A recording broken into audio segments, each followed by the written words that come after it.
Man returns wallet full of money to millionaire. Days later receives an unexpected visit. James Martin trudged through the crowded streets of New York, his mind consumed by the weight of overdue bills and the gnawing sense of stagnation. Each step felt heavier than the last, as if the burden of his circumstances was pressing him further into the ground. He was a construction worker, skilled, hard-working, but perpetually trapped in a cycle of financial struggle. As he neared a familiar intersection, his foot brushed against something. Glancing down, he noticed a worn brown leather wallet partially concealed beneath a crumpled newspaper.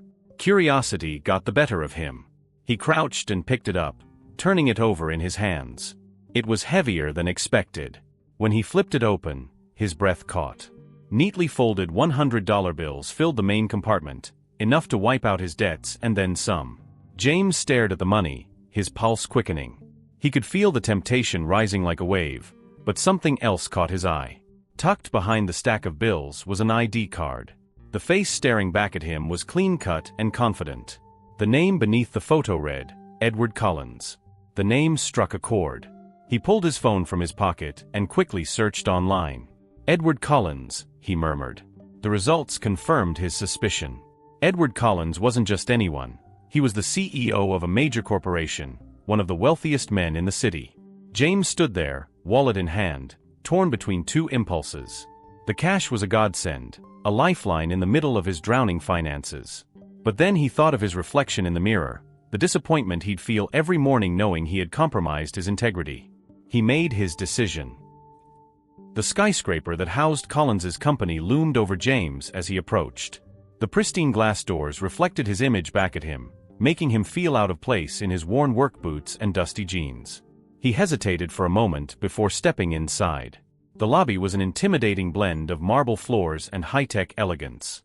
A receptionist, polished and professional, eyed James with thinly veiled skepticism as he approached her desk. "Can I help you?" she asked, her tone clipped. "Yes, James fumbled with his words. "I found this wallet. It belongs to Mr. Edward Collins. I'd like to return it to him." The receptionist's gaze flicked to the wallet in his hand, then back to his face. "Mr. Collins doesn't take unscheduled visitors." "I'm not here for a meeting," James replied firmly. "I just need to make sure this gets back to him." She sighed, clearly unimpressed, but before she could dismiss him entirely, a younger man wearing a headset appeared at her side. "What's going on here?" the man asked, glancing between James and the receptionist. "He says he found Mr. Collins's wallet and wants to return it," she replied. The young man seemed intrigued. "Wait here," he said to James before disappearing into the depths of the building. Minutes felt like hours as James waited, clutching the wallet tightly. He resisted the urge to leave, knowing he'd come too far to turn back now. Finally, the young man returned. "Come with me," he said, motioning for James to follow. Edward Collins's office was everything James imagined: spacious, impeccably designed, and exuding wealth. Floor-to-ceiling windows offered a panoramic view of the city. Behind a sleek desk sat the man himself, Edward Collins, exuding an air of quiet authority. He looked up as James entered, his sharp blue eyes scanning him from head to toe. "You're the one who found my wallet?" Edward asked, leaning back in his chair. "Yes, sir," James replied, stepping forward and placing the wallet on the desk. "I wanted to return it personally." Edward opened the wallet, inspecting its contents briefly before setting it aside. "Everything's here," he said, more to himself than to James. Then his gaze returned to James. "You could have kept the money. No one would have known. Why didn't you?" James hesitated, unsure how to articulate his thoughts. Finally he said, "Because I would have known. And that's not the kind of man I want to be." Edward studied him for a long moment, his expression unreadable. Then, to James's surprise, a faint smile tugged at the corners of his mouth. "Honesty is a rare commodity these days," Edward said. "Most people wouldn't have done what you did." James shrugged, feeling slightly uncomfortable under the magnate's scrutiny. "It just seemed like the right thing to do." Edward nodded, leaning forward. "What's your name?" "James." "James Martin." "Well, James Martin," Edward said, standing up and extending his hand, "thank you. People like you remind me that integrity still exists." James shook his hand, feeling the strength in Edward's grip. "You're welcome," he said simply, though he couldn't shake the feeling that this encounter was more significant than it seemed. As Edward sat back down, he added, "You've given me something to think about. I'll be in touch." James left the office unsure of what Edward meant, but he returned to his construction site that afternoon with a sense of quiet pride. Little did he know, this moment would set in motion a chain of events that would change his life forever. 2 days had passed since James returned the wallet, and he had already resigned himself to the idea that the encounter with Edward Collins was a brief, unusual blip in his otherwise monotonous life. That assumption shattered when he heard a sharp knock at his door one evening. James opened it, and there stood Edward Collins himself, impeccably dressed in a tailored suit that seemed almost out of place against the backdrop of James's modest apartment building. "Mr. Collins?" James asked, stunned. "May I come in?" Edward's voice was calm, but there was an unspoken authority in his tone that left little room for refusal. James stepped aside awkwardly, allowing Edward into his home. The small living room was tidy but clearly worn, the furniture mismatched and showing signs of age. James shifted uncomfortably, aware of the stark contrast between his world and Edward's. Edward took a seat on the threadbare couch, his eyes scanning the room with an air of quiet curiosity. "You live alone?" Edward asked. "Yes," James replied, sitting across from him. "I don't have much, but it's home." Edward nodded, his expression unreadable. "James, I came here for a reason. After our meeting, I couldn't stop thinking about what you did. Returning that wallet without taking a single dollar. Do you have any idea how rare that kind of integrity is?"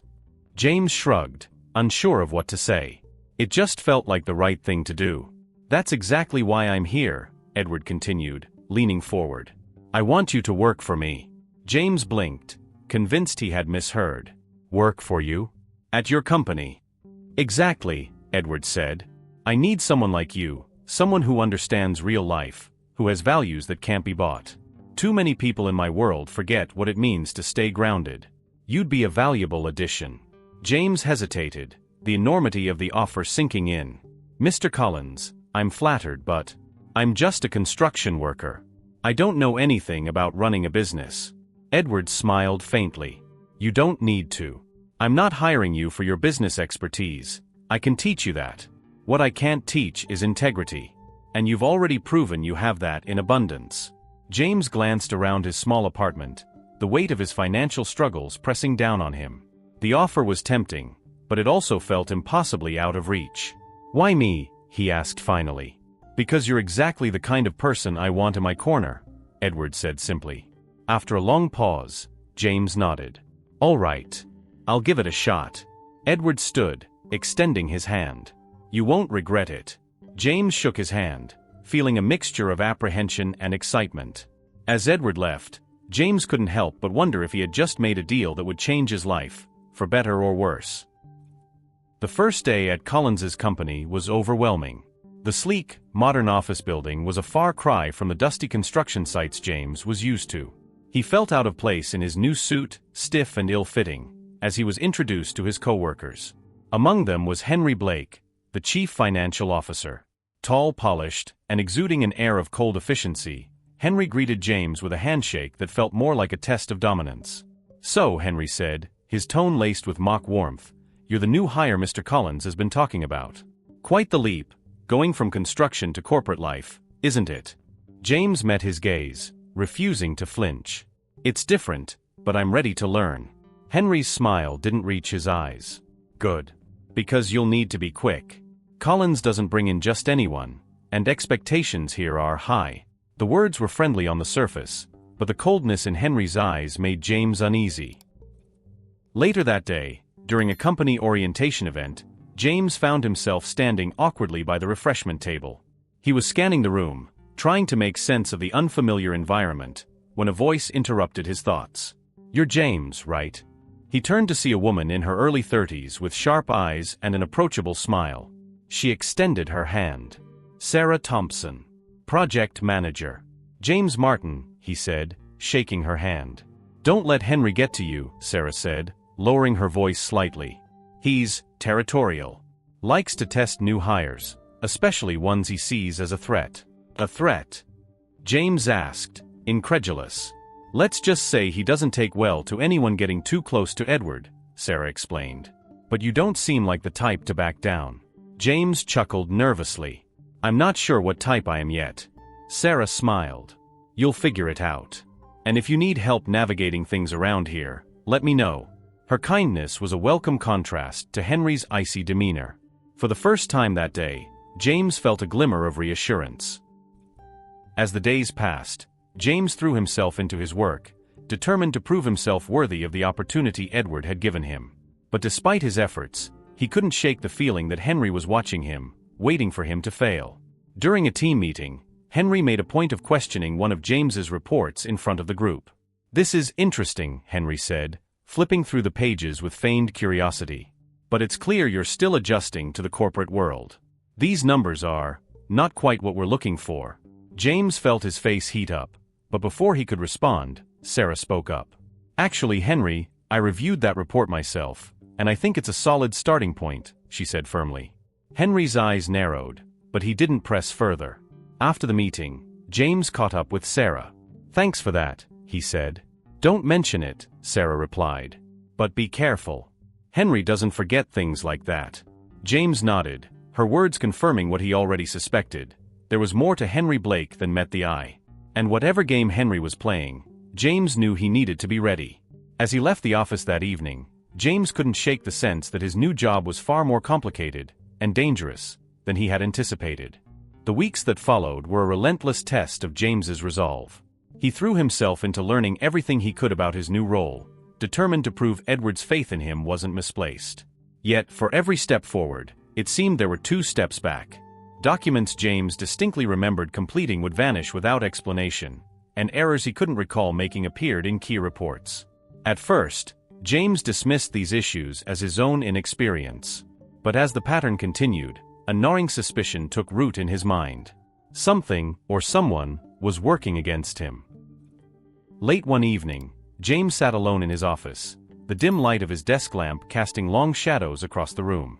His desk was cluttered with papers, and his head throbbed as he tried to make sense of the inconsistencies in the reports. "Still here," a familiar voice broke the silence. James looked up to see Sarah standing in the doorway, her arms crossed and her brow furrowed with concern. "I could ask you the same thing," James replied, managing a tired smile.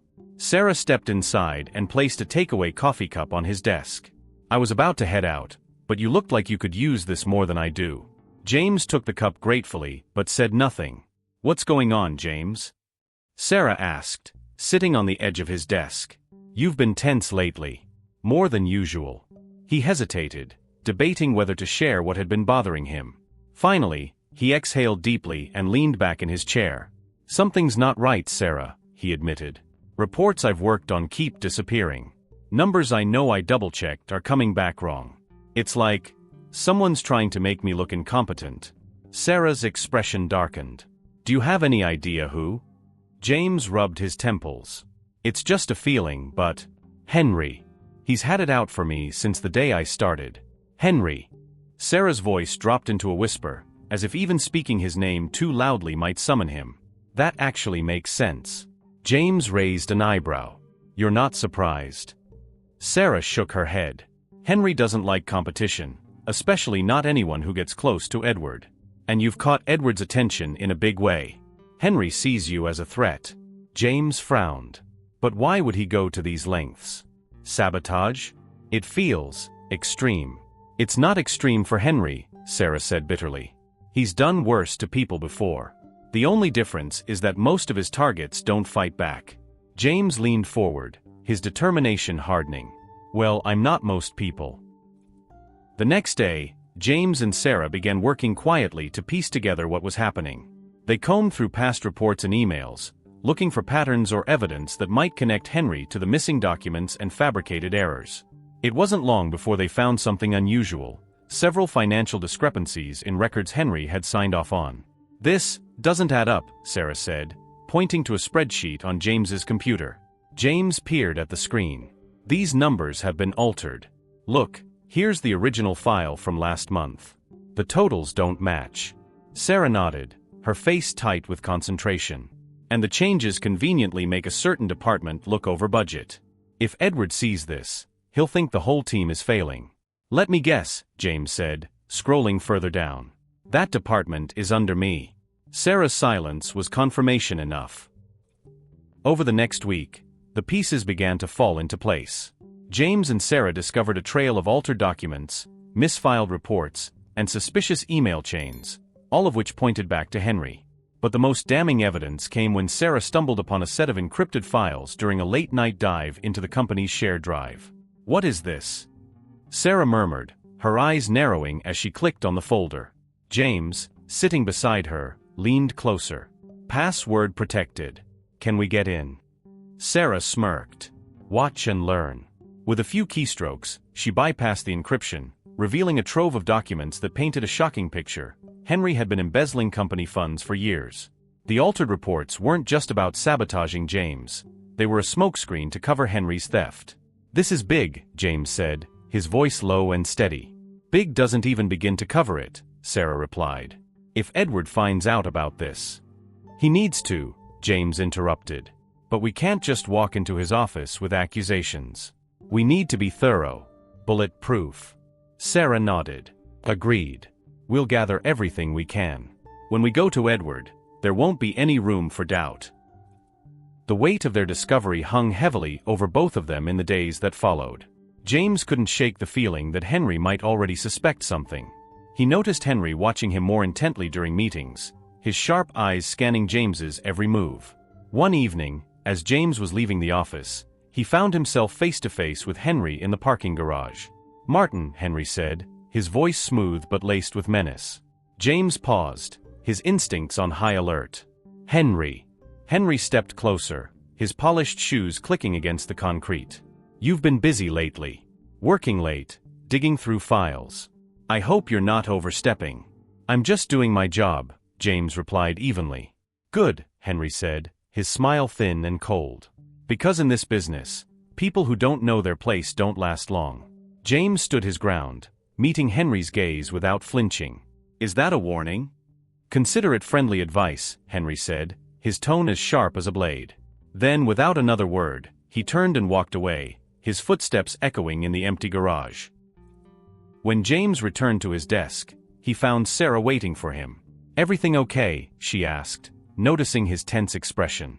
"Henry just tried to intimidate me," James said, dropping into his chair. Sarah's face hardened. "Then we're getting close. He wouldn't be trying to scare you if he didn't know we're onto him." James nodded. "Let's finish this. We need to go to Edward." With the final pieces of evidence coming together, James and Sarah prepared for what would undoubtedly be a confrontation that could change everything. James and Sarah sat in a small conference room late in the evening, stacks of documents spread across the table. They had spent days meticulously compiling their findings, emails, financial discrepancies, and encrypted files pointing to Henry's embezzlement and attempts to sabotage James. The evidence was damning, but they needed someone with more authority to validate it. "This has to go through Robert Davis," Sarah said finally, closing the lid of her laptop. "Robert?" James asked, unsure. "You think he'll help us?" "He's Edward's right-hand man," Sarah replied. "If there's anyone who can get Edward to listen, it's him. But we have to tread carefully. If this leaks before Edward knows, Henry could destroy all the evidence and pin everything on you." James nodded grimly. "Let's do it." The next morning, they approached Robert in his office. The seasoned executive was reviewing a report when Sarah knocked on the open door. "Got a minute, Robert?" she asked. Robert glanced up, his piercing eyes narrowing slightly. "Sarah." "Martin. What's this about?" "We've uncovered something serious," Sarah began, closing the door behind her. "We need your help." Robert leaned back in his chair, crossing his arms. "Serious, how?" James stepped forward and placed a thick folder on Robert's desk. "We believe Henry Blake has been embezzling funds from the company for years. And he's been sabotaging my work to cover his tracks." Robert frowned, flipping through the documents. For several minutes, he said nothing, scanning the pages with an expression of growing concern. Finally, he looked up. "This is a hell of an accusation," Robert said. "You'd better hope you've got this airtight." "We do," Sarah said confidently. She pointed to specific sections of the file. "Here are the altered financial records, and here are the original versions. You can see where the numbers were changed. And this," she handed him a USB drive, "contains encrypted files we recovered from the shared drive. They show the diverted funds." Robert inserted the drive into his computer, his face hardening as he scrolled through the files. After several tense minutes, he exhaled sharply and leaned back in his chair.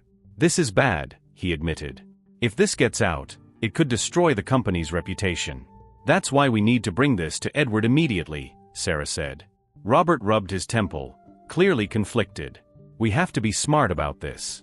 Henry isn't going to go down quietly." "I'm not afraid of him," James said, his voice steady. Robert looked at him, his expression unreadable. "You should be." Later that evening, as James walked to his car in the nearly empty parking garage, the faint sound of footsteps echoed behind him. He turned, his stomach tightening when he saw Henry emerging from the shadows. "Martin," Henry said, his tone dripping with mockery. "Out late, aren't we?" James stopped in his tracks, his fists clenching instinctively. "What do you want, Henry?" Henry smiled, a cold, predatory grin. "I want to know how deep you're willing to dig your own grave." James stared at him, refusing to back down. "You're the one who should be worried. We know what you've been doing, and it's only a matter of time before Edward knows too." Henry's expression darkened, his smile vanishing. "You have no idea who you're dealing with. I've built this company alongside Edward for years. Do you really think he'll believe a nobody like you over me?" James took a step closer, his voice firm. "It's not about who he believes. It's about the evidence. And we've got plenty of it." For a moment, the two men locked eyes, the tension between them palpable. Then Henry's smile returned, colder than before. "You're playing a dangerous game, Martin," he said softly. "People who cross me don't usually fare well." "Threats won't save you," James shot back. "You underestimated me, Henry. That was your first mistake.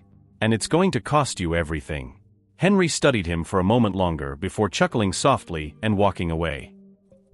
James returned to the office, his heart pounding but his resolve unshaken. Sarah was waiting for him, her face lighting up with concern when she saw him. "What happened?" she asked. "Henry," James said simply. "What did he say?"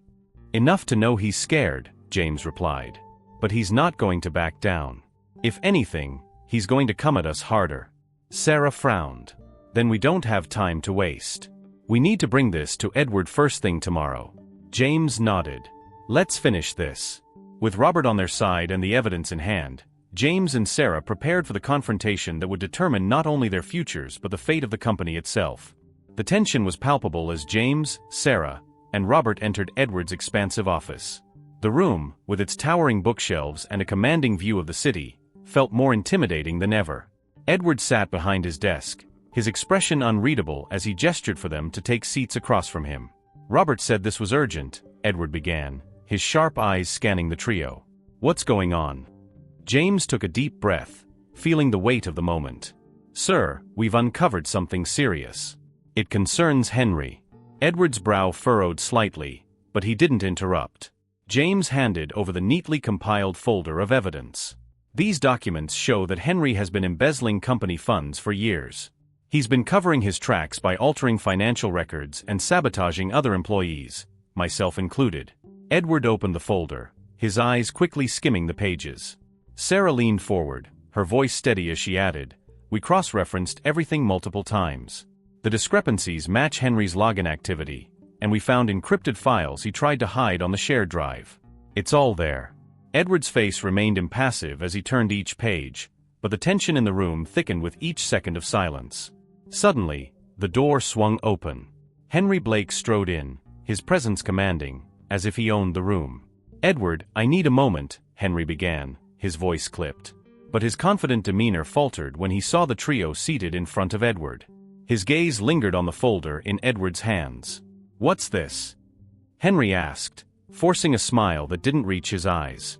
Edward didn't look up. "Take a seat, Henry." Henry hesitated before lowering himself into the chair next to James. His smile was gone now, replaced by a calculating look. "What's going on here?" James met his gaze, unflinching. "We're here to discuss your actions, Henry." Henry scoffed, leaning back in his chair. "My actions? This should be good." Edward closed the folder with a soft thud, finally looking up at Henry. His voice was calm but firm. "They've presented evidence suggesting you've been embezzling from the company. Care to explain?" For a moment, Henry froze. Then, with a sharp laugh, He shook his head. This is ridiculous. Evidence? From these people. He gestured toward James and Sarah dismissively. They're trying to discredit me. James is new here. He wouldn't know a financial report from a grocery list. And Sarah, well, let's just say she's always had a soft spot for underdogs. Watch it, Sarah snapped, her eyes blazing. Henry ignored her, his focus on Edward. You know me, Edward. We've built this company together. Do you really think I'd risk everything I've worked for? Edward leaned back in his chair, his fingers steepled. The evidence is compelling, Henry. Discrepancies in the financial records, altered reports traced to your account, encrypted files linked to unauthorized transactions. It's hard to ignore. Henry's composure cracked. His voice rose as he leaned forward, pointing at James. This is a setup. He's been gunning for me since the day he got here. He's jealous, threatened by my position, and now he's fabricating this nonsense to take me down. That's enough, Edward said, his tone icy.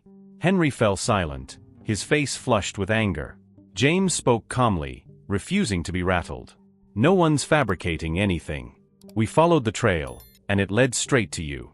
The documents don't lie, Henry. Neither do the encrypted files you tried to bury. Edward opened the folder again, pulling out a specific page. He slid it across the desk to Henry. This one caught my attention, Edward said. A transfer of $250,000 to an unregistered account. Care to explain that? Henry's eyes flicked to the page, then back to Edward. That's a mistake. A miscommunication between departments. Convenient, Edward said dryly. Henry's mask of confidence shattered completely. He stood abruptly, his chair scraping against the floor. This is a witch hunt, he bellowed. You're going to take their word over mine? After everything I've done for this company? Edward rose slowly, his gaze steady and unyielding. This company is built on trust, Henry. And the trust one placed in you is gone. For a moment, the room was silent except for Henry's ragged breathing. You're making a mistake, Henry said, his voice low and menacing. No, Edward replied firmly. The mistake was yours. You're finished here. Security arrived moments later to escort Henry from the building. His protests echoed through the halls, but no one paid them any mind. The air in Edward's office felt lighter, but the gravity of the situation lingered. Edward sat back down, his expression softening slightly as he turned to James. You've proven yourself today, James. Not just as an employee, but as someone who values honesty and accountability. I made the right choice bringing you on board. James felt a wave of relief, but also a deeper sense of responsibility. Thank you, sir. I couldn't have done it without Sarah and Robert. Edward nodded, glancing at them both. You've all done a great service to this company. Rest assured, Henry will face the consequences of his actions. The room fell quiet again, and James allowed himself a moment to process everything. The weight of the last few weeks was finally lifting, but he knew this was just the beginning of a new chapter in his journey. With Henry gone, the company entered a period of reconstruction. The damage he had caused was deep, but James was determined to leave things better than he had found them. Edward wasted no time promoting James to Director of Operations, a move that caught some employees by surprise. Whispers rippled through the office. Was James, the man who had started as an outsider, really capable of handling such responsibility? But James didn't allow the doubts to shake him. He knew his worth, and more importantly, he understood the opportunity before him. In the weeks following his promotion, James worked tirelessly to restore confidence in the company. The first order of business was transparency. He called a meeting with all department heads in the largest conference room in the building. As they filed in, some exchanged curious glances, wondering what the new director of operations had planned. Once everyone was seated, James stood at the head of the table. His demeanor was calm but firm, his voice steady. We've been through a rough period, James began, his eyes scanning the room. What happened with Henry Blake wasn't just about him. It revealed flaws in our system, flaws that allowed deceit to thrive. That stops now. He paused, letting the weight of his words sink in before continuing. We're implementing new policies that will ensure this company operates with integrity, starting with complete transparency in all financial and operational processes. Every decision we make will be documented, accessible and accountable. A hand went up at the far end of the table. It belonged to Marcia, the head of accounting. Transparency sounds great, she said, her tone cautious. But doesn't that mean more bureaucracy? It could slow us down. James nodded, acknowledging her concern. It's a valid point, Marcia. But slowing down isn't necessarily a bad thing if it means doing things right. I'd rather take the time to ensure our processes are solid than rush and risk another Henry situation. Wouldn't you? Marcia hesitated, then nodded. Sarah, seated near James, spoke up. This isn't about creating unnecessary red tape. It's about rebuilding trust. And trust is what keeps this company moving forward. The room murmured in agreement. From that day on, James's vision for the company began to take shape. Regular audits were implemented, not as a form of micromanagement but as a safeguard. Open forums were held monthly, where employees at every level could voice their concerns or suggest improvements. In the middle of this transformation, James's relationship with Sarah deepened. Their late nights in the office often stretched into personal conversations, laughter over takeout, and moments of quiet understanding. One evening, as they worked on the company's new ethics manual, Sarah leaned back in her chair and observed James. "You've changed," she said, her tone thoughtful. James glanced up from his notes. "Changed how?" "When you first started, you were all about keeping your head down and doing the bare minimum to survive," Sarah said, smiling. "Now you're leading meetings, drafting policies, and inspiring people. It's like you've found your purpose." James set down his pen and gave her a soft smile. "Maybe I have. Or maybe it's just that I have the right people around me now." Sarah blushed slightly, but she didn't look away. "You're not doing this alone, you know." "I know," James replied. "And I'm grateful for that. For you." Their connection grew stronger, and over time, their partnership extended beyond the walls of the company. Years passed, and the company thrived under James's leadership. Employee satisfaction soared, and the business gained a reputation as a model of corporate ethics. Edward, now semi-retired, often expressed his pride in James during their one-on-one meetings. "You've accomplished more than I ever imagined," Edward said during one such meeting. "The company is in better shape than it's ever been." James leaned back in his chair, a thoughtful look on his face. "I couldn't have done it without the foundation you built, and without the chance you gave me." Edward smiled knowingly. Sometimes, taking a chance on the right person makes all the difference. Just don't forget to pay it forward. Those words stuck with James. Years later, on a quiet afternoon, James found himself walking through the streets of New York. His success had taken him far from the place where his journey began, but he often returned to ground himself. As he wandered, his feet carried him to a familiar corner, the intersection where he had found Edward Collins's wallet all those years ago. James paused, his mind flooding with memories of that pivotal day. The choices he had made since then had shaped not only his own life but the lives of everyone at the company. His thoughts were interrupted by the sight of a young man kneeling on the sidewalk nearby. The man was holding a leather wallet, his expression torn as he examined its contents. James approached, his curiosity piqued. "Found something?" he asked gently. The young man startled, quickly closing the wallet. Yeah. I just found this on the ground." "Looks like there's a lot in there," James said, glancing at the bulging wallet. "Yeah," the man replied, his voice hesitant. "I don't know what to do with it." James studied him for a moment, recognizing the same mix of temptation and morality he had once felt. "You know what to do," James said with a small, encouraging smile. The young man hesitated, then nodded with determination. "You're right. I should return it." As the man walked off to find the wallet's owner, James watched him with a quiet sense of fulfillment. He turned and continued down the street, reflecting on the journey that had brought him to this moment. The cycle had come full circle.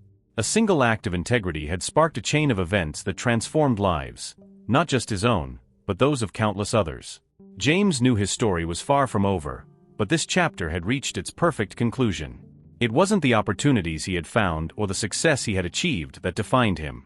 It was the choices he had made, each one reinforcing the values that guided him. And as he walked away, he carried with him the knowledge that even the smallest decisions could lead to the most extraordinary outcomes. If you've made it this far, then subscribe to the channel and leave a comment.